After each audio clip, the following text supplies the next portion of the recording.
তো বন্ধুর রান্নাবাটিতে তোমাদের সকলকেই স্বাগত। আজকে আমরা বানাবো ইলিশ মাছের মাথা দিয়ে তুরুলের ঘন্ট। তার জন্য ইলিশ মাছের মাথাগুলোকে ভালো করে ভেজে তুলে নেব।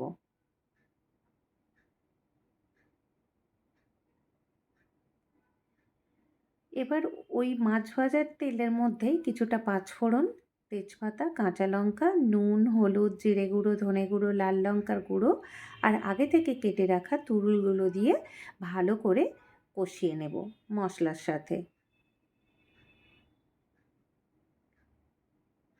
এইবার দিয়ে দেবো অল্প একটু আদা, দিয়ে আবার একটু রান্না হতে দেব। অনেকটা জল বেরিয়ে গেছে, এর উপরে একটু ঢাকা দিয়ে রান্না হতে দেব। ঢাকা খুলে একটু নেড়ে ঘেটে নিয়ে আর ভেজে রাখা ইলিশ মাছের মাথাগুলো দিয়ে আবারও একটু রান্না হতে দেব। তো দেখো, তুরুল তো একদম সিদ্ধ হয়ে গেছে।